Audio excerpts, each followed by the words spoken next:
Steve adalah pembawa, yang pertama tadi rekan saya, senior saya sudah bilang tidak mungkin, karena saya ulang sedikit, bandara di Eropa itu ketat, dan saya sudah lihat bandara Soekarno-Hatta itu ada lewati beberapa tahap demi tahap X-ray-nya, pasti kan ketahuan.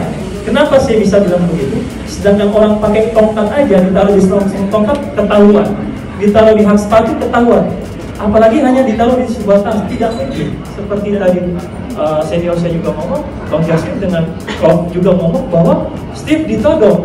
Kemudian dalam pemeriksaan terapis Prof. Richard juga menjelaskan bahwa Steve ngomong seperti itu. Dia ditekan, harus ngomong ini, harus ngaku.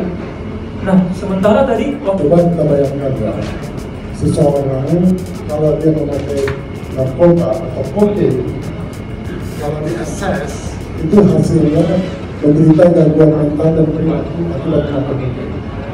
Kita sekarang bayangkan, Steve baru memakai kokain, berarti dia menderita gangguan mental. Kemudian ditodong. Orang terkait ditodong dan mungkin dia mengalami depresi.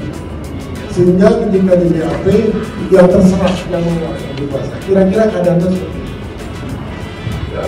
Jadi sebenarnya Steve dalam katakan menyerah, dia ketakutan, bahkan diancam. Karena bilang bagi diancam, kalau lu nggak begini, tapi akan dihukuman mati. Takut. Kenapa? Karena saya terapisnya. Saya setengah mati menterapi dia. Dan ketika saya terapi dia, saya hipnosis dia. Saya bisa dengar apa semua yang dilakukan.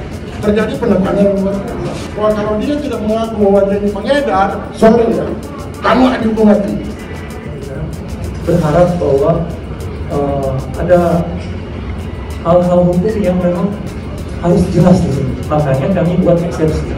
Kami berharap dalam eksepsi yang kami buat itu harusnya bisa, ternyata tidak. Baik itu mengenai tes urin, kenapa tidak dimasukkan, kemudian mengenai pemeriksaan di laboratorium yang harus menurut Menteri Kesehatan 3x24 jam, tetapi 21 Desember waktu ditangkap baru tanggal 3 Januari diperiksa, harusnya 21 tanggal 3 hari 24. Tapi kenapa tidak? Hal-hal itu seharusnya tidak boleh terjadi. Makanya karena hal-hal itu terjadi, kami melihatnya dan membantah semua dakwaan jaksa. Kami bilang jaksa tidak teliti, tidak cermat, dan jaksa juga tidak sesuai prosedur. Nah, kami berharap apa yang tadi kami sampaikan kepada teman-teman media bahwa Steve itu informasinya 21 Desember dikatakan pengedar. Menyatakan dakwaan jaksa penuntut umum atas nama terdakwa Cepas Immanuel alias Steve batal demi hukum. Kedua, membebaskan terdakwa dari segala dakwaan.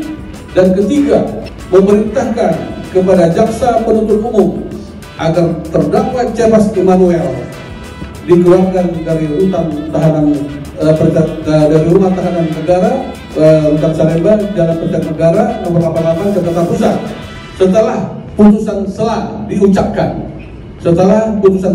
diucapkan. Dan kami minta juga dalam hal ini memulihkan harkat dan kedudukan terdakwa dalam keadaan semula.